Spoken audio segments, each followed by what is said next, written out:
नमस्कार दोस्तों, JR education channel पर आप सभी का स्वागत है। आज की जो हमारी क्लास है वह राजस्थान इतिहास की रहेगी और राजस्थान इतिहास की इस कड़ी में आज हम सर्वप्रथम मेवाड़ के इतिहास के बारे में पढ़ेंगे। मेवाड़ का इतिहास राजस्थान जीके में अपनी एक अहम भूमिका निभाता है। तो मेवाड़ के इतिहास में मेवाड़ के प्रमुख राजवंश के बारे में पढ़ेंगे। तो आज की हमारी क्लास रहेगी मेवाड़ के इतिहास की। मेवाड़ के इतिहास की, मेवाड़ का इतिहास। अब हम अगर इतिहास की बात करें तो एकीकरण से पहले राजस्थान में एक केंद्र शासित प्रदेश था। एक टॉपिक देखिए, केंद्र शासित प्रदेश। एकीकरण से पहले की बात है ये। राजस्थान में कितने थे? एक थे अजमेर मेरवाड़ा वाला। दूसरा टॉपिक है 3 ठिकाने थे। ठिकाने कितने थे? 3 थे। कौन कौन से? नीमराणा, कुशलगढ़, लावा। नीमराणा अलवर वाला हो गया, कुशलगढ़ बांसवाड़ा, लावा टोंक में, जो कि पहले जयपुर राज्य में था। जब जयपुर रियासत थी उस टाइम में लावा जो है जयपुर में था, वर्तमान टोंक में है। और 19 रियासतें थी। कितनी रियासतें? 19 रियासतें। इन्हीं रियासतों के बारे में हमें अध्ययन करेंगे। तो आज सबसे पहले हम मेवाड़ रियासत के बारे में पढ़ेंगे। आज की हमारी कौन सी रियासत रहेगी? मेवाड़ रियासत रहेगी।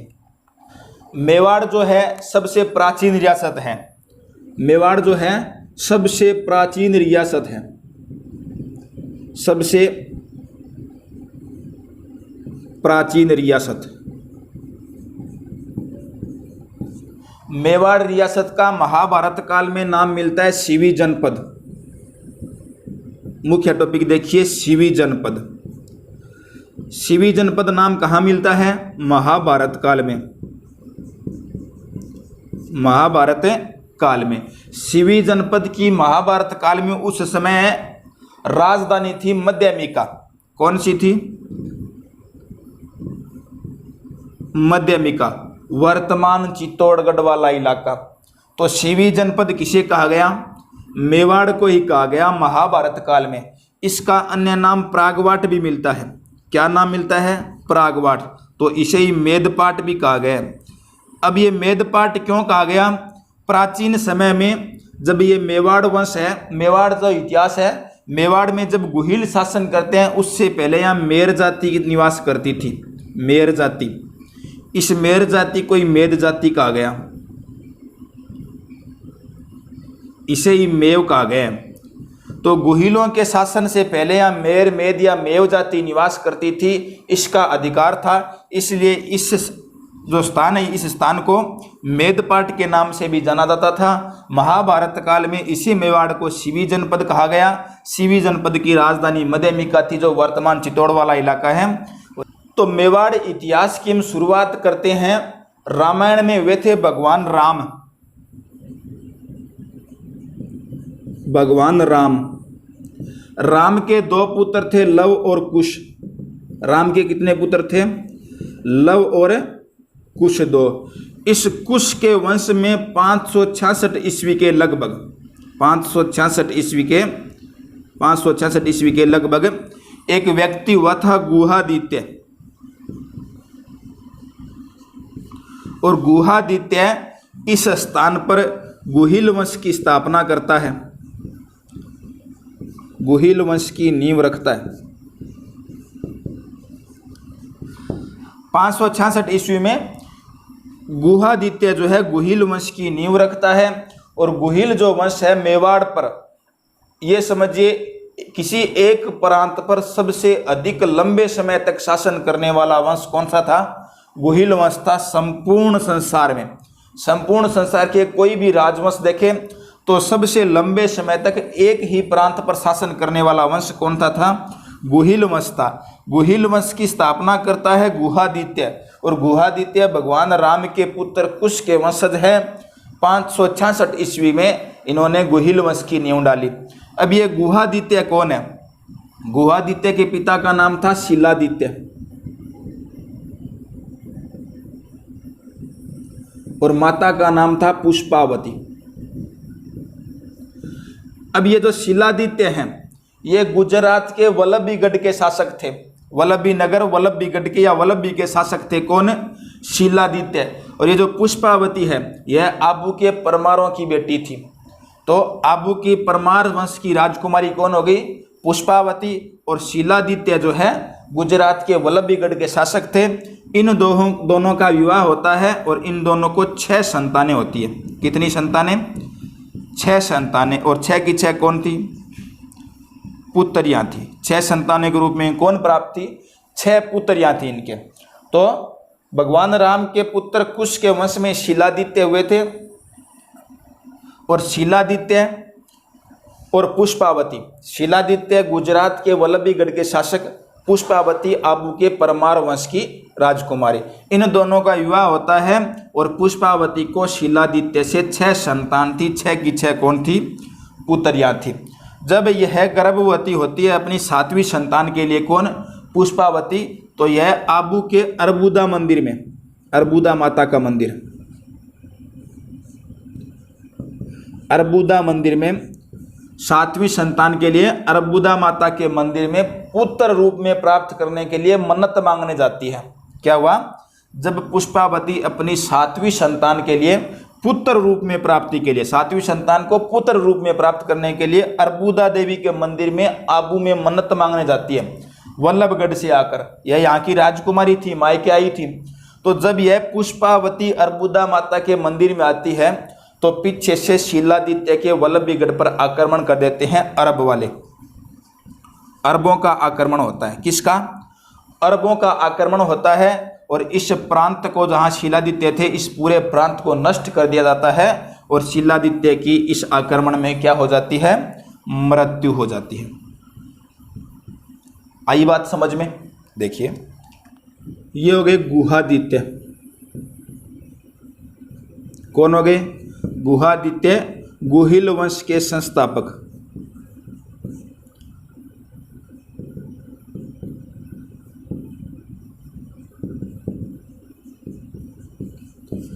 इनके पिता हो गए शीलादित्य। पिता कौन है? शीलादित्य। और माता हो गई पुष्पावती।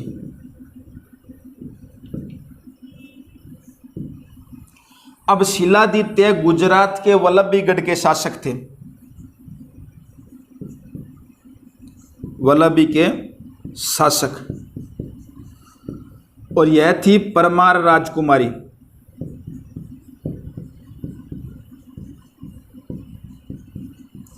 आबू की, आबू के परमार वंश से। इन दोनों का होता है विवाह। किसका? शीलादित्य और पुष्पावती का। और पुष्पावती को शीलादित्य से 6 संतान थी। कितनी संतानें थी? 6 संतान पुत्रियों के रूप में, 6 पुत्रियां थी।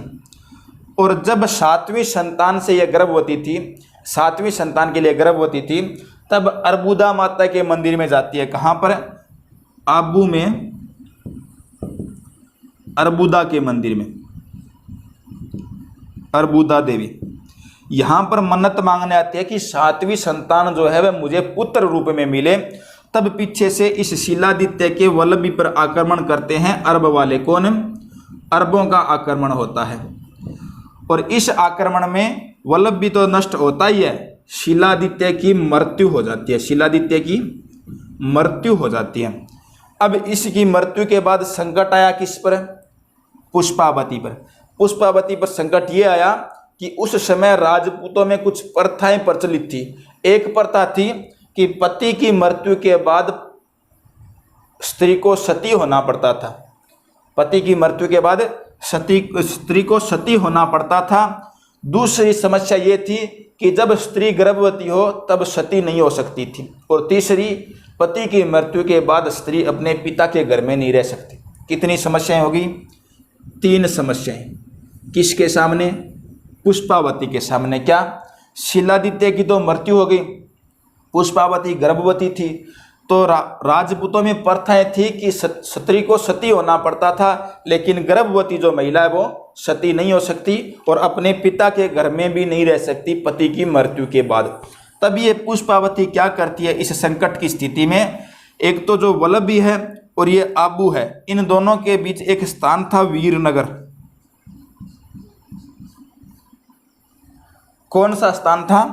वीरनगर था। और इस वीरनगर में एक कमलावती ब्राह्मणी रहती थी। इस वीरनगर में कौन रहती थी? कमलावती ब्राह्मणी। तो ये पुष्पावती क्या करती है? ना तो वल्लभी जाती है और ना ही अपने पिता के घर रहती है। कहाँ आ जाती है? वीरनगर कमलावती ब्राह्मणी के पास। और कुछ दिनों बाद इसे एक पुत्र की प्राप्ति होती है। और पुत्र की प्राप्ति होने पर पुष्पावती उस पुत्र को किसके पास छोड़कर? कमलावती के पास छोड़कर अपने पति की याद में वहाँ पर सती हो जाती है। इसने सारे धर्म निभाए, अपनी प्रथा निभाई। तो पुष्पावती को कुछ दिनों बाद, जहाँ वीरनगर आने के बाद, कमलावती के पास आने के बाद एक संतान प्राप्त होती है। उस संतान को वह कमलावती के पास छोड़कर सती हो जाती है। तो कमलावती क्या करती है? ये जो इसकी संतान थी इसको एक गुफा में रखती है। कहाँ पर? गुफा में। कमलावती विधवा थी, इसलिए इस संतान को कहाँ रखती है? गुफा में। गुफा में रखने के कारण इसका नाम पड़ा गुहादित्य। ये एक कथन है, याद रखना। ये सिर्फ क्या एक कथन है। और गुहादित्य को बड़ा होने पर, जब गुहादित्य बड़ा हो जाता है, तब कमलावती जो है इसे सारी कहानी बताती है कि आपके माता पिता कौन थे। और यह कहानी सुनकर गुहादित्य जो है वह जहाँ मेर निवास करते थे, जहाँ मेरों का अधिकार था मेवाड़ पर, उसकी ओर बीलों के सहयोग से आक्रमण करता है।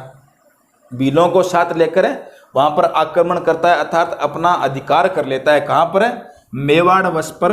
और 566 ईस्वी में मेवाड़ में किसकी स्थापना करता है? गुहिल वंश की स्थापना करता है। तो ये हो गई गुहिल वंश के गुहादित्य की बात। गुहादित्य जो शासक है वह गुहिल वंश की नींव डालता है, गुहिल वंश का संस्थापक हो गया। तो गुहिल वंश के युग पुरुष, आदि पुरुष और संस्थापक कौन हो गए? गुहादित्य हो गए। गुहादित्य पिता माता की बात हो गई। अब पढ़ते हैं गुहिल वंश के बारे में।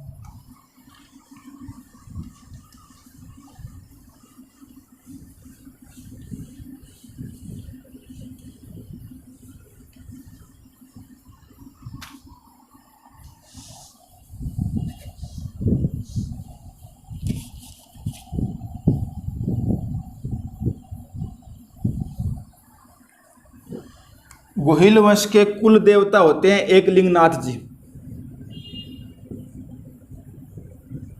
कुल देवता एकलिंगनाथ जी।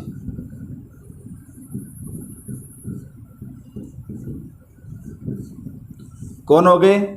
एकलिंगनाथ। आराध्य देव हो गए चार भुजानाथ।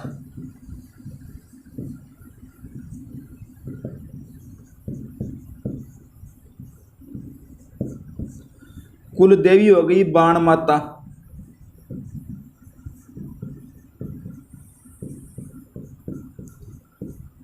और आराध्य देवी हो गई चार भुजा माता।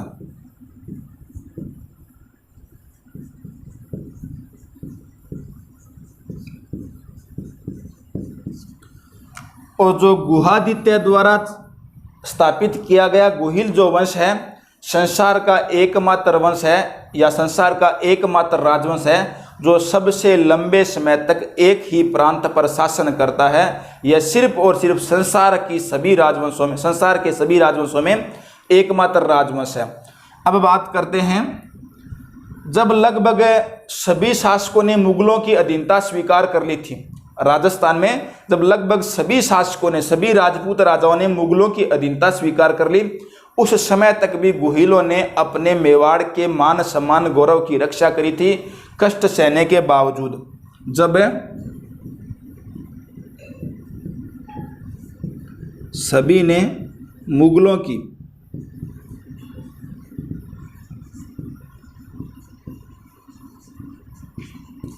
अधीनता स्वीकार कर ली,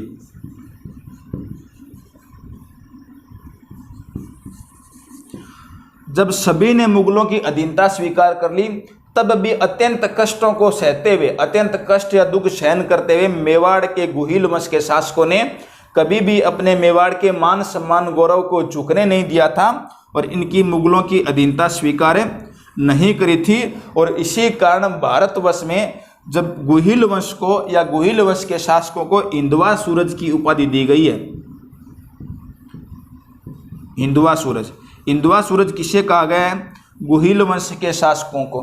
क्यों कहा गया? क्योंकि जब मुगल भारत पर शासन कर रहे थे, मुगलों का आक्रमण था, तब लगभग सभी राजपूत राजाओं ने और अन्य शासकों ने मुगलों की अधीनता स्वीकार कर ली थी। उस विकट परिस्थिति में भी गुहिल वंश के शासकों ने मुगलों की अधीनता स्वीकार नहीं करी, अपने मेवाड़ के गौरव को बचाए रखा, मेवाड़ के मान सम्मान को झुकने नहीं दिया। इस कारण इसको हिंदवा सूरज की उपाधि दी गई मेवाड़ के शासकों को। मेवाड़ के शासकों के लिए मेवाड़ के राज चिन्ह पर कुछ शब्द अंकित है। देखिए, जो दृढ़ राखे धर्म को, राखे धर्म को, तिहि राखे करतार।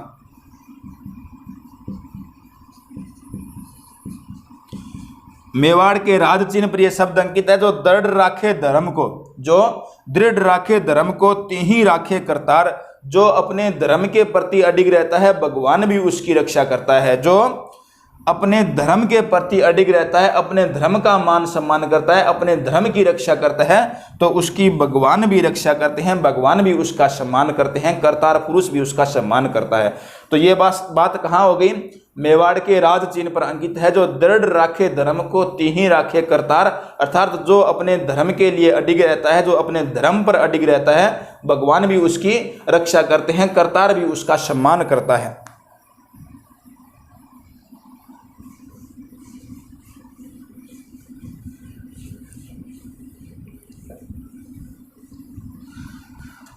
तो गुहिल वंश के संस्थापक कौन हो गए? गुहादित्य हो गए। गुहादित्य ने 566 ईस्वी में मेवाड़ में गुहिल वंश की नींव डाली। तब से लेकर लगभग राजस्थान निर्माण तक मेवाड़ पर गुहिलों ने शासन किया, और इतने लंबे समय तक एक प्रांत पर शासन करने वाले संसार का प्रथम राजवंश था। अब चलिए आगे पढ़ते हैं। अब गुहादित्य के बाद यहाँ दूसरे शासक आते हैं कालभोज। इस कड़ी में आते हैं कालभोज। इनसे पहले भी राजा हो चुके थे कई, लेकिन शासकों की मुख्य की बात करें तो दूसरे आगे कालभोज। यह नहीं है कि गुहादित्य के बाद सेकंड ये थे।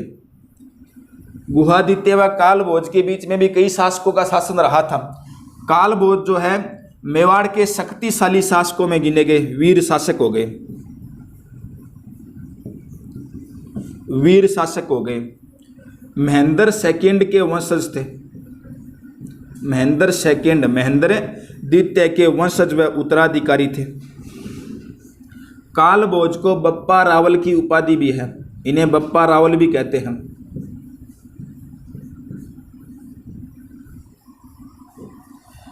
अब कालभोज व बप्पा रावल के बारे में दो कथन है। एक तो है कि ये हरित ऋषि की गायें चराते थे।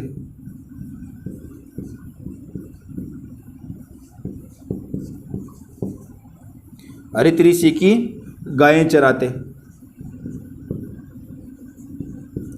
उनके पास ही रहते थे, और बाद में इन्होंने मेवाड़ का शासन दिलवाया।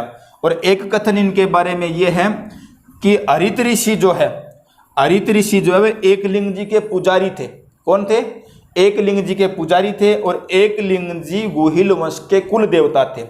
तो बप्पा रावल जो है कालभोज हरित ऋषि व अपने कुल देवता एकलिंग जी के आशीर्वाद से 734 ईस्वी में एक मौर्य शासक था। देखिए, मौर्य शासक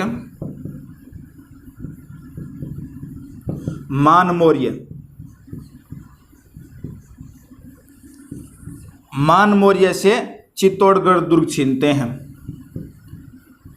मान मौर्य से चित्तौड़ दुर्ग छीन लेते हैं।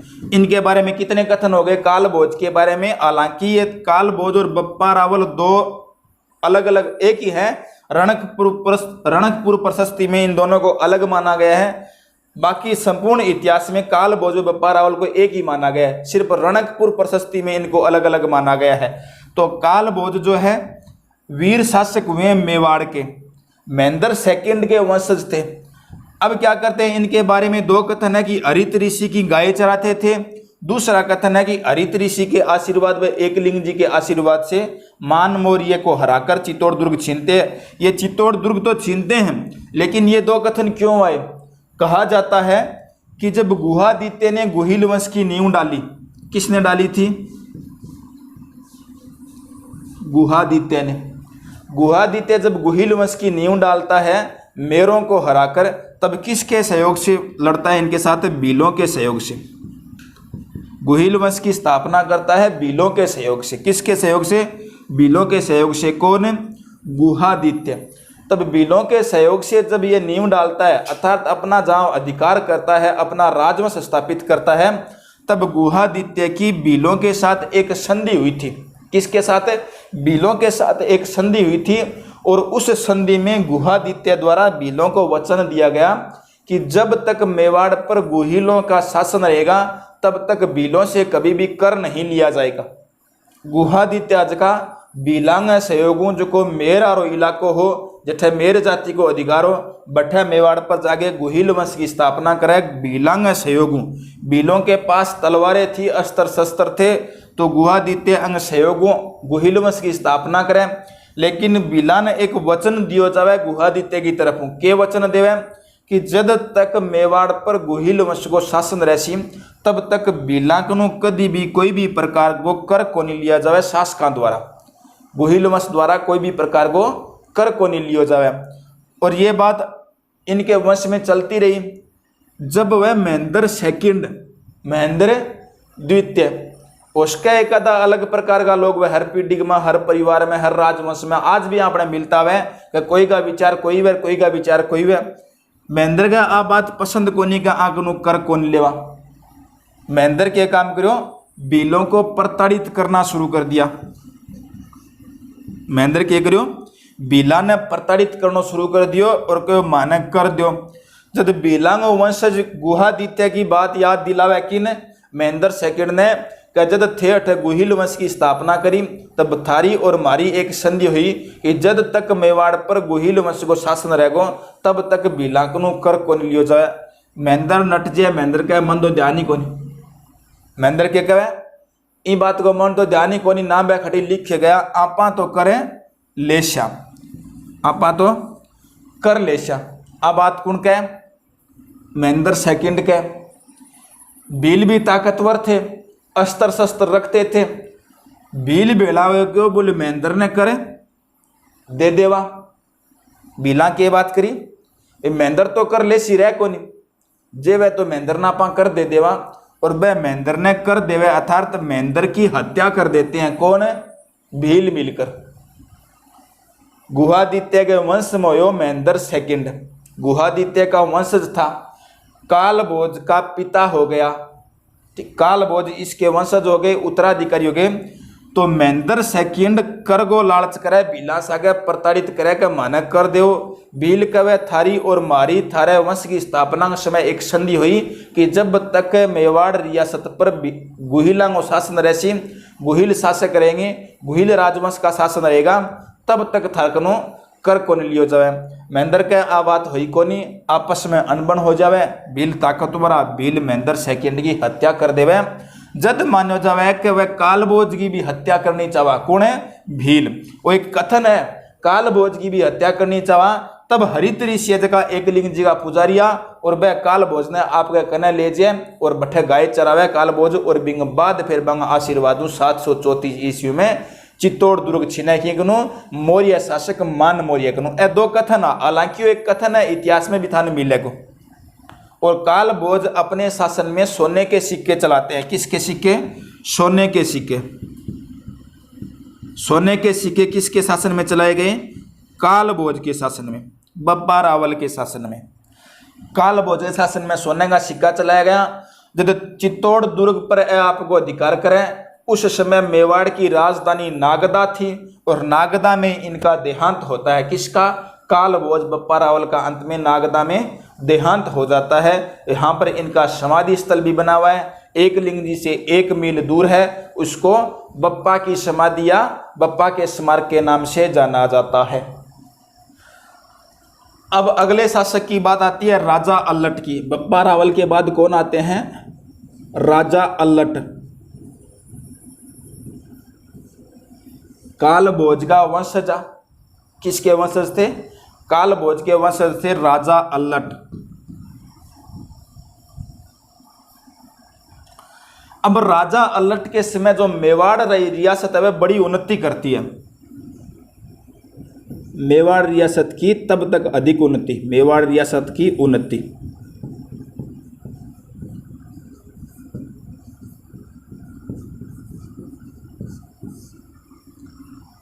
अब बात की वह राजा जका अलट हा कालभोज भी वीर थे।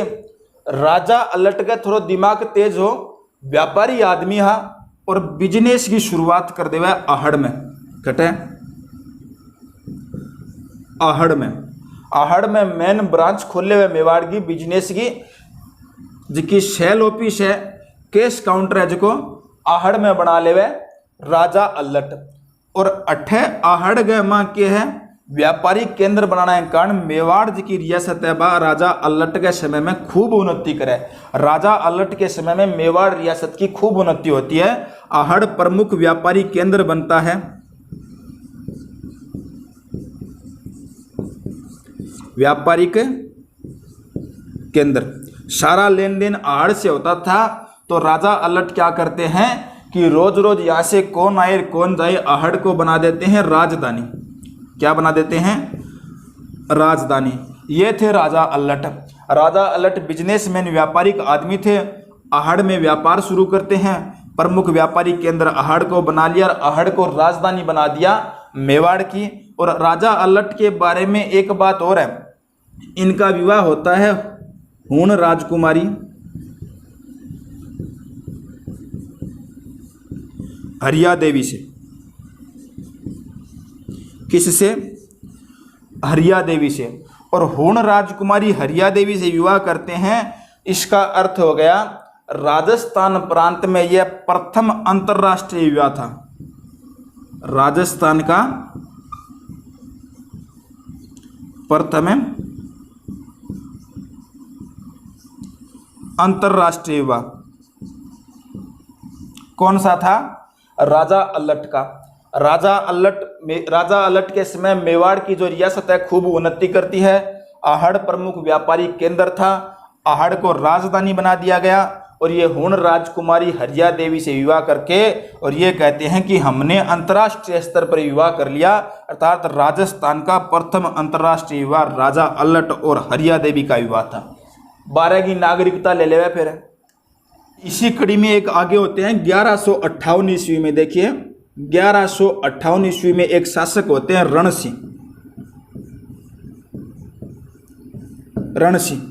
सिंह को करण सिंह भी कहते थे।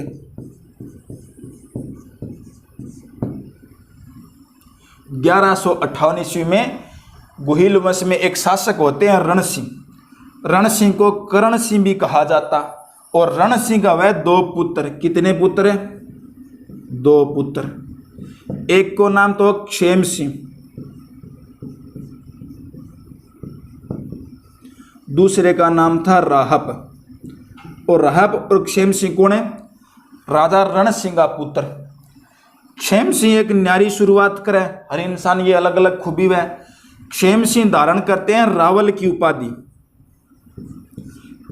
या रावल शाखा की नींव रखते हैं। और ये रखते हैं राणा शाखा की नींव।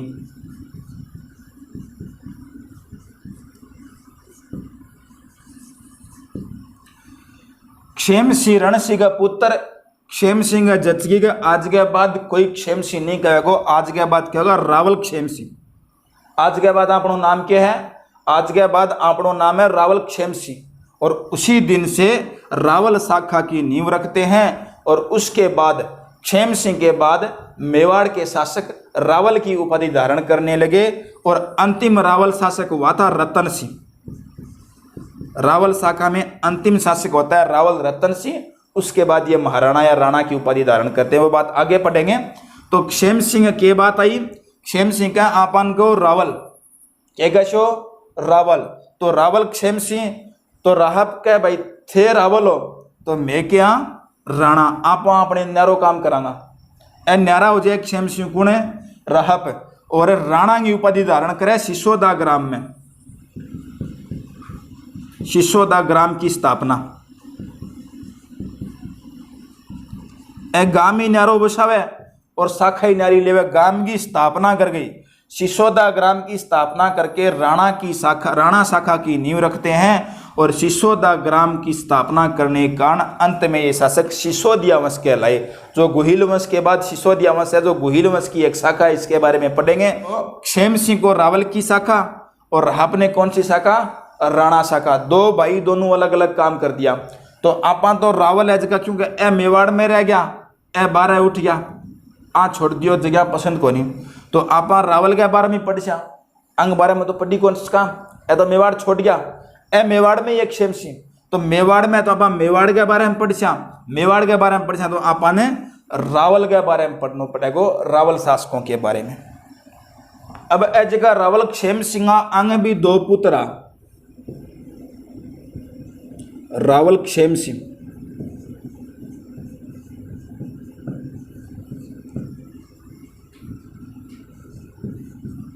कितना पुत्र है? दो पुत्र। अब दोनों पुत्र है, दोनों को तो रावल नहीं कह सकते। रावल किसको कहा जाएगा? जो शासक होगा उसको। रावल किसको कहा जाएगा? शासक को। एक को नाम हो तो हो सामंत सिंह और एक को नाम हो कुमार सिंह। सामंत सिंह और कुमार सिंह कौन थे? रावल क्षेम सिंह के दो पुत्र थे। एक को नाम सामंत सिंह, एक को कुमार सिंह। अभी तो सामंत सिंह है, ये शासक बनते हैं तो ये कहलाते हैं रावल सामंत सिंह। रावल सामंत सिंह 1172 में शासक बनते हैं। 1172 में राजगद्दी पर बैठे कौन है? रावल सामंत सिंह। कुमार सिंह एक बार आपको अलग काम लग गया। तो रावल सामंत सिंह 1172 में शासक बनते हैं। तो जो मेवाड़ है, मेवाड़ के नजदीक एक रियासत थी नाडोल। कौन सी रियासत है? नाडोल। और नाडोल में शासन था चौहानों का। किसका? चौहानों का। और चौहान वंश में एक शासक का कीतू सिंह। कीतू सिंह का नाम कीर्तिपाल भी मिलता है, इसे ही कीर्तिपाल भी कहा गया। कीर्तिपाल चौहान, कीतू सिंह चौहान। तो 1172 में रावल सामंत सिंह शासक बने। सामंत सिंह जगह रावल शासक के अलावा रावल सामंत सिंह शासक बने 1172 में। तो नाडोल ही जी की मेवाड़ की पड़ोसी रियासत ही अठे चौहान वंश का एक शासक का कीतू सिंह वे 1177 में आक्रमण करे की पर? रावल सामंत सिंह पर, और चित्तौड़गढ़ दुर्ग छीन लेते हैं। कौन? कीतू सिंह सामंत सिंह से। 1177 में कीतू सिंह जगह सामंत सिंह को चित्तौड़ दुर्ग छीन लेवे। और चित्तौड़गढ़ दुर्ग छिन जाने के बाद, चित्तौड़ दुर्ग छिन जाने के बाद सामंत सिंह जो है वागड़ की ओर चले जाते हैं, वहां अपना राज्य स्थापित करते हैं। लेकिन एज का कुमार सिंह क्या करते हैं? 1179 ईस्वी में कीतू सिंह पर आक्रमण करके पुनः चित्तौड़ पर अपना अधिकार कर लेते हैं, मेवाड़ पर अपना अधिकार कर लेते हैं। कौन? कुमार सिंह। 1172 में सामंत सिंह शासक बने। 77 में चौहानों का आक्रमण होता है और 77 में कीर्तिपाल चौहान चित्तौड़ दुर्ग छीन लेते हैं। लेकिन 1179 में कुमार सिंह वापस चित्तौड़ पर अपना अधिकार कर लेते हैं। इनके बाद एक शासक और होते हैं जेतर सिंह। जेतर सिंह भी वीर शासक थे। चित्तौड़ को अपनी राजधानी बनाते हैं, मेवाड़ की राजधानी किसको? चित्तौड़ को बनाते हैं। तो ये मेवाड़ वंश के बारे में कुछ बातें होगी। आगे हम पढ़ेंगे जो रावल है, ये जो रावल शाखा है, रावल शाखा के अंतिम शासक होते हैं रतन सिंह, जिन्हें रावल रतन सिंह कहा गया। और रावल रतन सिंह के बाद ये राणा वाली सिसोदिया शाखा आती है, तो हम इन्हें महाराणाओं के नाम से पढ़ेंगे। महाराणा हमीरदेव, महाराणा कुंभा, महाराणा संगा, महाराणा प्रताप, ठीक है, महाराणा अमर सिंह। तो इनके बारे में पढ़ेंगे। आज जेतर सिंह तक पढ़ते हैं।